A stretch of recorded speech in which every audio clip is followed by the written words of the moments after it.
América Latina, lá de diversos países diferentes, porém com vários costumes parecidos e que inclusive compartilham a mesma língua.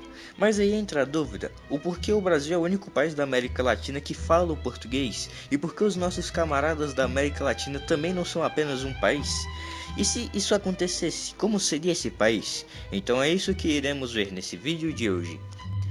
Por mais que hoje em dia grande parte da América Latina seja composta por várias repúblicas diferentes, existia sim um plano para unificar esses países. Um país gigante, onde vai do rio Mississippi até a Tierra del Fuego. E qual seria o nome desse país? Colômbia, em homenagem ao navegador Cristóvão Colombo. Esse plano de uma América Hispânica Unida influenciou muito um cara chamado Simão Bolívar, que passou anos da sua vida empenhado nesse plano. Para a gente entender melhor o porquê esse plano não deu certo, a gente primeiro precisa saber o contexto histórico da época.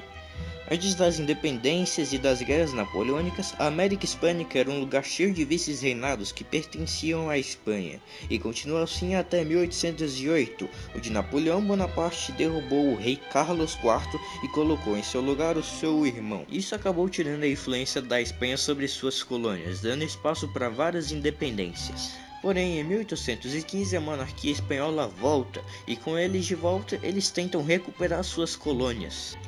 E nesse contexto surgem os libertadores como Simão Bolívar e San Martín.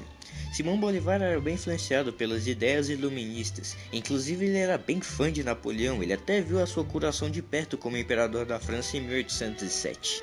Simão Bolívar volta para a América e tenta por duas vezes a independência da Venezuela, mas no final ele falha e acaba tendo que ir para o exílio na Jamaica. De volta na América, ele luta várias batalhas onde é bem sucedida, e em 1821 a República da Colômbia é fundada. Como assim República da Colômbia? Não é Gran Colômbia não? Calma, camarada. Esse é o nome oficial da Gran Colômbia, só que depois de um tempo, para diferenciar os dois países, eles começaram a chamar Colômbia de Gran Colômbia. Em 1822, Bolívar e San Martín se encontram em Guayaquil para discutir o rumo de outros países da América. San Martín, desde aquela época, foi responsável por libertar Argentina, Chile e Peru, e depois disso Bolívar anexou a região do Equador. E meio que a conquista territorial de Bolívar para por aqui, porque ele não conseguiu anexar o Peru. E perto do final da Gran Colômbia, Bolívar acaba se tornando uma espécie de ditador, e isso acabou culminando no final definitivo da Gran Colômbia, onde ele toma um golpe e acaba ficando doente e depois morre. Já a Gran Colômbia foi dividido em 3 países: Venezuela, Nova Granada e Equador, e algum tempo depois também o Panamá. E meio que as ideias reais de Bolívar, de uma América Hispânica unificada, acaba morrendo com ele. Se a gente for analisar as independências da América Hispânica, Bolívar chegou muito tarde nessas regiões. Isso se deve ao fato que San Martín tinha os pensamentos de que a América só estaria totalmente independente só depois que a Espanha saísse também do norte. Então ele partiu para lá e assim foi libertando os países. Como não foi Bolívar que libertou o Peru, eles não concordavam tanto assim com as ideias de Bolívar. Inclusive existia uma história meio estranha de que dizia que o Peru queria ser uma monarquia, liderada por Napoleão Bonaparte. Essa história é um pouco longa, então eu não vou dar detalhes aqui, mas eu vou deixar o link do vídeo aqui na descrição, caso vocês queiram saber mais como funcionou essa história. E se caso vocês queiram, eu talvez possa fazer um "e se Napoleão tivesse se tornado imperador do Peru?". Mas voltando aqui para nossa história, deu para ver que San Martín fez muita diferença. Mas e se caso ele simplesmente não participasse das independências da América? Como seria? Independente de San Martín, provavelmente tanto a Argentina quanto o Chile teriam se tornado independentes. Só que agora quem libertaria o Peru seria Bolívar. E assim ele poderia impor suas ideias aos peruanos. Pouco tempo depois, a mesma coisa acontece com a Bolívia. E agora vem o mais difícil, que seria a Argentina, Chile e o Paraguai.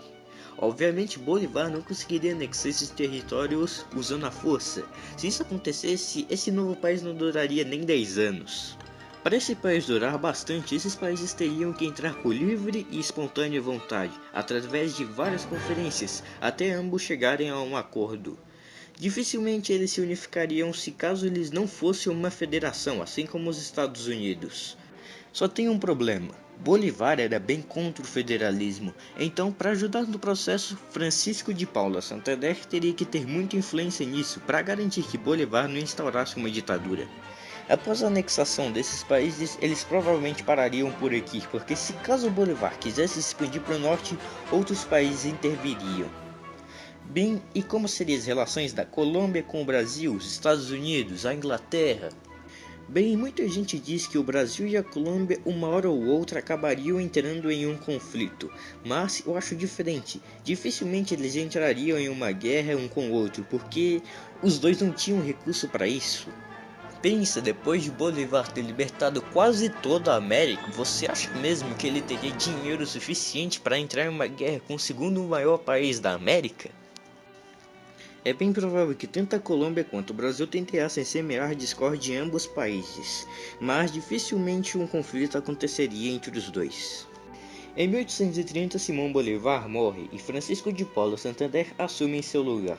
Após isso, é essencial que Santander ajustasse o governo, a relação com seus vizinhos, e no geral, o século XIX seria bem pacífico na América do Sul.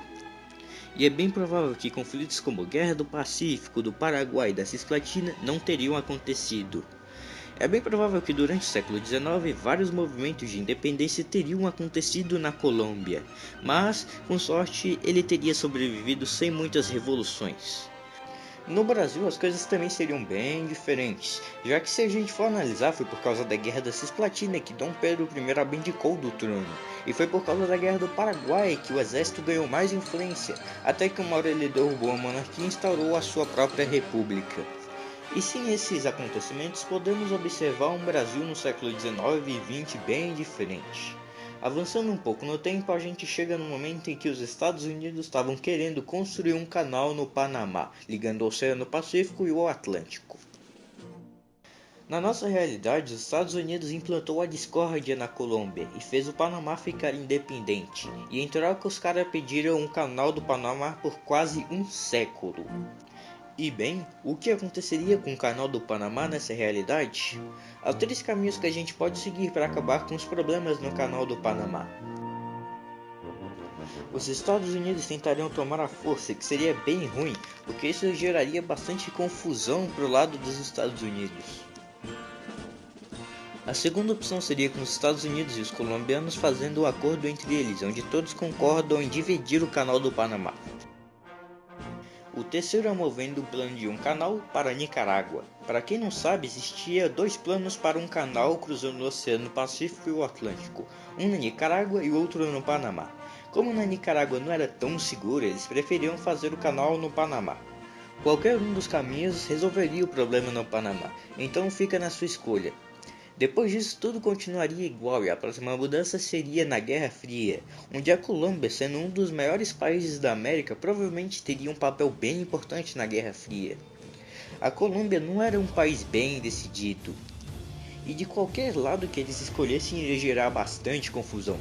Imagine se caso eles escolhessem o lado dos soviéticos. Se Cuba, que é um país no meio do Caribe, gerou uma confusão gigantesca, imagine então um país com tamanho continental. É bem interessante pensar sobre isso, mas possivelmente isso não aconteceria. É bem provável que os Estados Unidos acabassem intervindo alguma hora na Gran Colômbia. E como seria hoje em dia esse país? É provável que ele fosse bem rico, petróleo, agricultura e até um pouco de indústria faria o país bem rico, porém dificilmente ele seria de primeiro mundo. E no mais ele seria bem parecido como é o Brasil de hoje em dia, um país grande, cheio de recursos naturais, só que bem longe de ser de primeiro mundo. Assim também como o Brasil, eles teriam diferença com os sotaques regionais. Uma coisa também bem interessante é que esse país é muito rico em belezas naturais, Cordilheira dos Andes, partes da floresta amazônica, pampas argentinos, Patagônia, dentre outros. E no geral, de forma bem resumida, esse seria esse país. E esse foi o nosso vídeo de hoje. Se você gostou desse vídeo, deixe o seu like, se inscreva e também compartilhe para que próximos vídeos possam sair no futuro. Então, é só isso mesmo e tchau!